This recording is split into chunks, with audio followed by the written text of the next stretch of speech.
ओम शांति। भगवान ने दुख देने के लिए आपको ही क्यों चुना है, क्या आप जानते हैं? बहुत से लोग आज दुखी हैं, परेशान हैं, तकलीफ में हैं और बहुत से लोग ये कहते हैं कि आखिर भगवान ने मुझे ही इस दुख के लिए क्यों चुना है। बहुत लोगों के मन में सवाल आता है और सभी यही कहते हैं कि मैंने तो किसी का बुरा नहीं किया है, मैंने तो किसी के साथ कभी गलत नहीं किया है, ना किसी को दुख दिया है, फिर आखिर भगवान मुझे इतना दुख क्यों दे रहे हैं?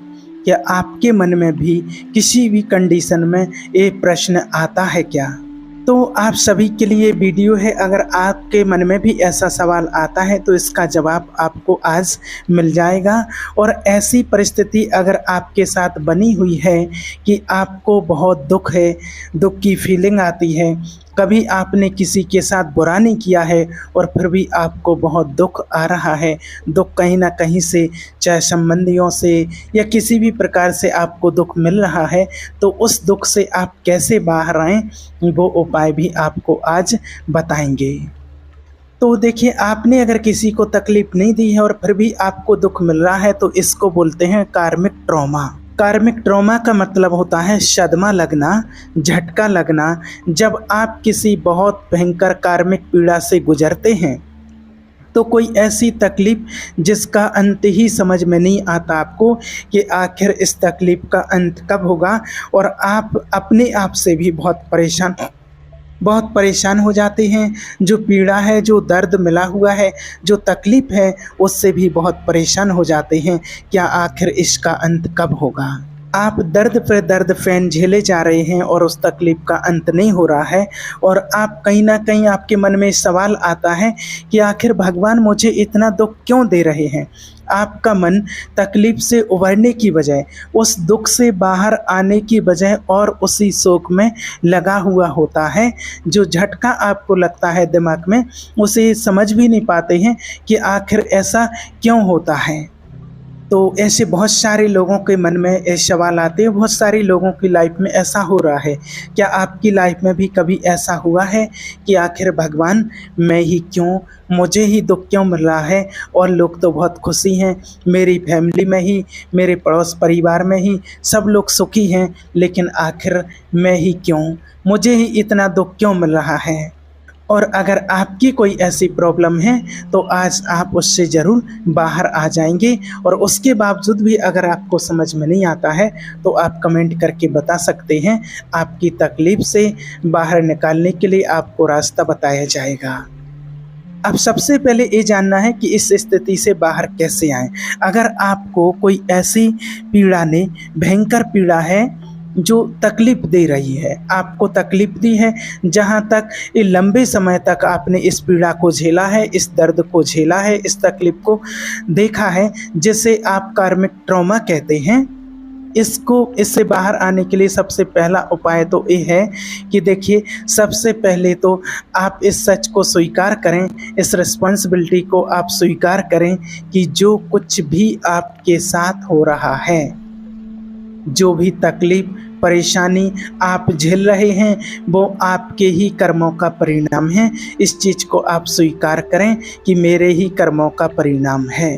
पूरी दुनिया या फिर स्वयं ईश्वर आपको कोई भी तकलीफ़ देने के इरादे नहीं रखते हैं, और ना ही कोई आपको तकलीफ़ दे सकता है, बल्कि आपकी ही कोई ना कोई ऐसी गलती बन जाती है, आपका ही कोई ना कोई ऐसा कर्म बन जाता है, आपका ही कोई कार्मिक अकाउंट होता है जिसके कारण से आपको तकलीफ़ झेलनी पड़ती है। और अब आपको इसको सुधारने की ज़रूरत है। तो फिर आपको सबसे पहली जो चीज़ है कि अपनी जिम्मेदारी को स्वीकार करना। और अगर आपने स्वीकार कर लिया है कि हाँ, कहीं ना कहीं मेरी ही गलती है, मेरे ही कोई ना कोई ऐसे कर्म थे जिसके कारण से मुझे ये तकलीफ़ मिली है, तो आप समझ लीजिए कि डेफिनेटली आपको सबसे पहले तो उस गहराई तक जाना होगा, उस जड़ तक जाना होगा कि आखिर ऐसी मेरी कौन सी गलती थी।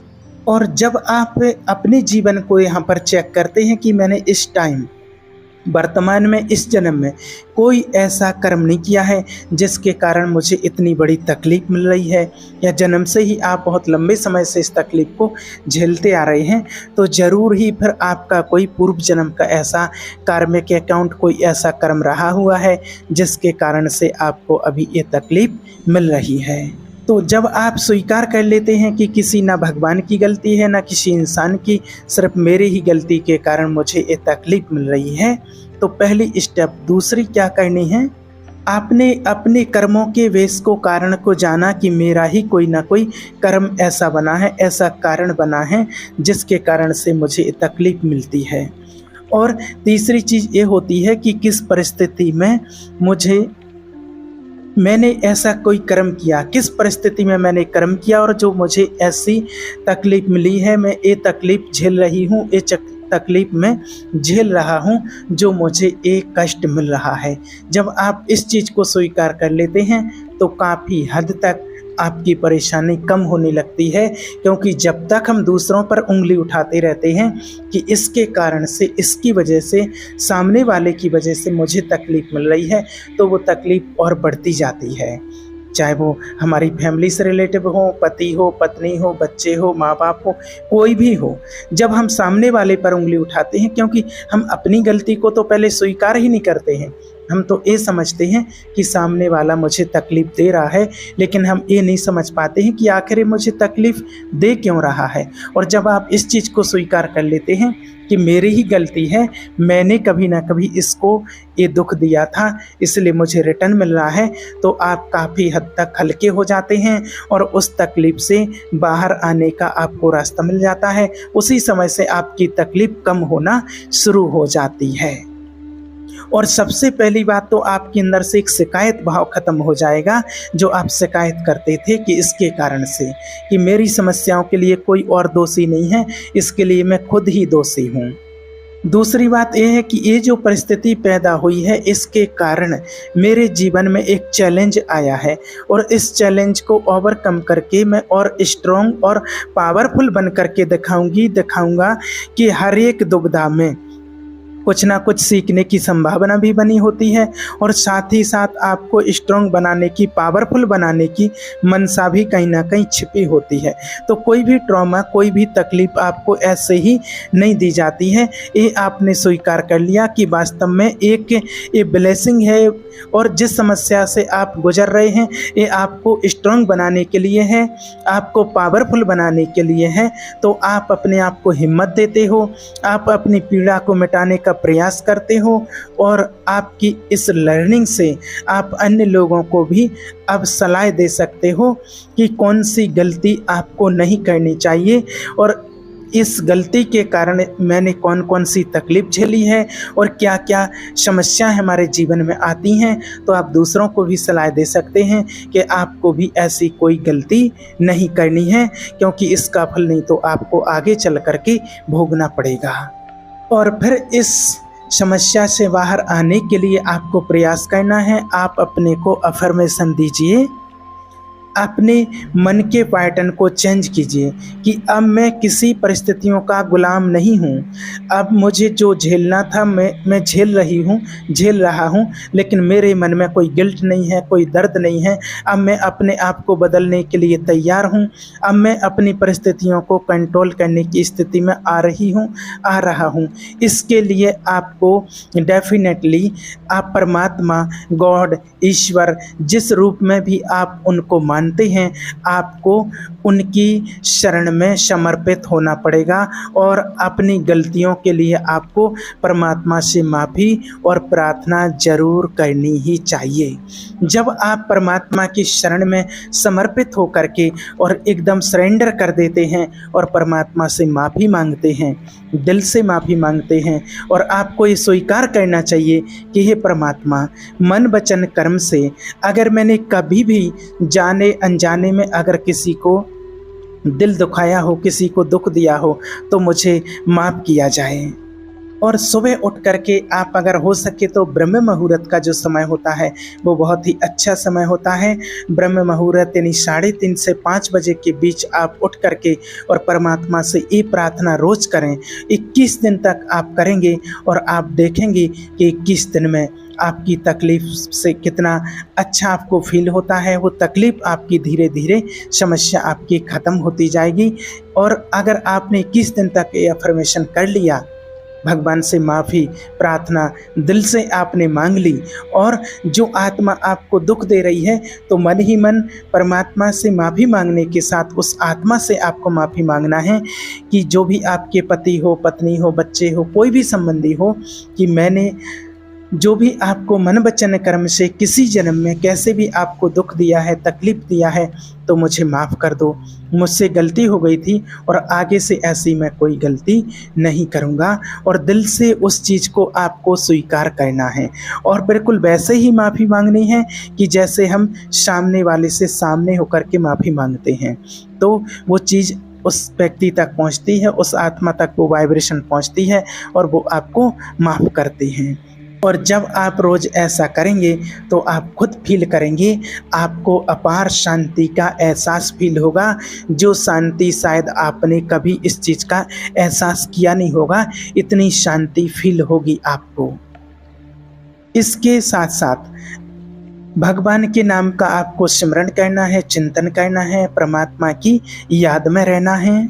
और आप चाहें तो नाम जप भी कर सकते हैं इसके लिए, क्योंकि परमात्मा के ध्यान से, परमात्मा के नाम के जाप से पाप का बीज ही नष्ट हो जाता है। जो बीज होता है पाप का, जब हम परमात्मा का ध्यान करते हैं, सच्चे मन से परमात्मा को याद करते हैं, तो परमात्मा से सूक्ष्म किरणें आती हैं जो हमारी अंतर आत्मा पर पड़ती हैं और जो पाप का बीज है वो उस पाप के बीज को ही वो परमात्मा की शक्तिशाली किरणें जला देती हैं, नाश कर देती हैं। और आप अपने अंदर एक नई चेतना और एक नया उमंग, उत्साह आप फील करने लगते हैं, पाप से बाहर आने लगते हैं और इस पाप कर्म से, इस आपकी जो परेशानी है, उससे दर्द है, तकलीफ है, उससे आप बाहर निकलने लगते हैं। और साथ ही साथ आपको बहुत पुण्य कर्म, अच्छे अच्छे पुण्य कर्म करने हैं। आपको किसी को मन वचन से दुख नहीं देना है, सबके लिए शुभकामना रखनी है, ये पुण्य कर्म होता है। दूसरी चीज़, अगर हो सके तो आप दूसरों के लिए अगर दान कर सकते हैं, सक्षम हैं, भले आपके पास कमी हो लेकिन थोड़ा भी आप करें।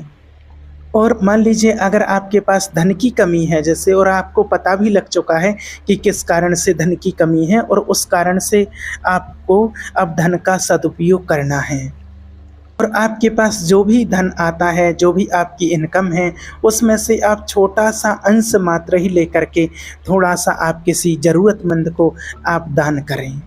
कोई बेसहारा छोटे बच्चे होते हैं तो मन उनको पैसा ना, ऐसे लोगों को पैसा ना दें जो गलत उपयोग करते हैं, वो भी सोच समझ करके उनको कोई खाने की वस्तु दे दें, उनको कोई भोजन करा दें। आपके दरवाजे पर कोई आया है, भोजन करा दें, या उन किसी को कोई खाने की वस्तु दिला दें तो वो खाएगा।